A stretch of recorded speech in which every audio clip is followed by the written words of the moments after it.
आपका पूरा देश आ गया। जिस मैप का आप लोग जिक्र कर रहे थे, मैप भी आ गया, सरगोदा एयरबेस और उसके बिल्कुल पास बेलसर किराना हिल्स है। अब समझाइए जरा इस पूरे एरिया को हमें। बिल्कुल,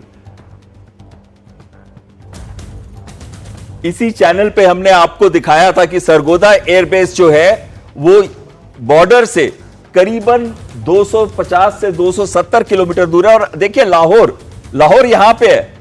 लाहौर से अगर हम पश्चिमी रूट लेते हैं तो बिल्कुल यहां से होके अफगानिस्तान जाता है। सो ये बिल्कुल पश्चिम में आता है। ये सेकंड टियर एयरफील्ड कहते हैं इसको। ये इनका स्ट्रेटेजिक सेंटर ऑफ ग्रेविटी है पूरा का पूरा पंजाब के अंदर। इसके पास किराना हिल्स भी है जहां पे हम स्टोर करते हैं इनके स्ट्रेटेजिक वेपन्स। स्ट्रेटेजिक वेपन्स का मतलब ही न्यूक्लियर वेपन्स होता है, न्यूक्लियर, बायोलॉजिकल या केमिकल वेपन्स।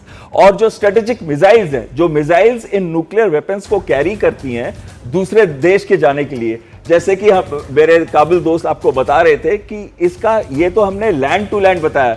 इसी तरीके से जैसे हमारी सबमरीन्स के अंदर जब ये मिसाइल फिट होती है, उसको K4 मिसाइल शायद है और उसकी रेंज शायद 3400 किलोमीटर भी है।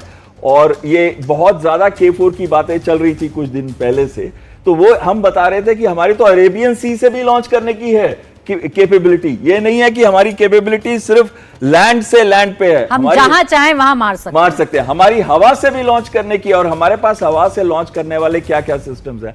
एयर लॉन्च बैलिस्टिक मिसाइल्स भी हैं, एयर लॉन्च क्रूज मिसाइल है। क्रूज मिसाइल में हम कभी भी न्यूक्लियर वेपन नहीं रखते, लेकिन हम बैलिस्टिक मिसाइल्स के अंदर न्यूक्लियर वेपन को मेट कर सकते हैं। लेकिन एक बहुत बड़ी चीज है, नॉर्मली न्यूक्लियर वेपन कभी भी एक्सप्लोड नहीं करता जब तक उसका क्रिटिकल मास नहीं आता। ठीक है। तो क्रिटिकल मास के लिए उनका प्रॉपर डेटोनेशन सिस्टम होता है। लेकिन कभी कभी क्या होता है, जब आपके इतने सारे न्यूक्लियर वेपन आसपास पड़े हों और हम उन पे हमला करें, तो ये जरूरी नहीं है कि रेडिएशन लीक नहीं होगी।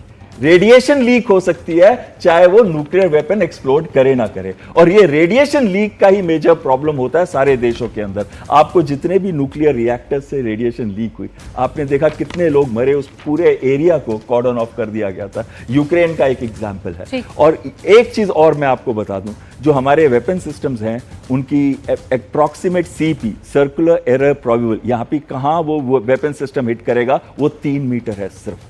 तो अगर 20 किलोमीटर हम बता रहे हैं आपको, तो 3 मीटर कुछ भी नहीं है। अगर हम चाहते तो उन हिल्स के एंट्रेंस पे अटैक कर सकते। ठीक है सर, पाकिस्तान डर गया। और पाकिस्तान क्यों डर गया? क्योंकि हमने वहां हिट किया जहां पर उसकी किराना हिल्स है, और किराना हिल्स वो जगह है जहां न्यूक्लियर पावर, यानी कि जो न्यूक्लियर हथियार हैं उनको पाकिस्तान स्टोरेज करके रखता है, और इसीलिए पाकिस्तान हिल गया। अब सरदारा सर, जब से हम जुल्फिकार अली भुट्टो की बात कर लें तो 1965 में जब वो विदेश मंत्री थे तब भी कुछ कहानी बुना करते थे, और जब भारत न्यूक्लियर पावर बन गया तब से तो उन्होंने ऐसा लगा जैसे अपने आप से अपने आवाम से जंग छेड़ दी। उनका वो बयान कि हम न्यूक्लियर पावर बन के रहेंगे चाहे हमें घास की रोटी क्यों ना खानी पड़े।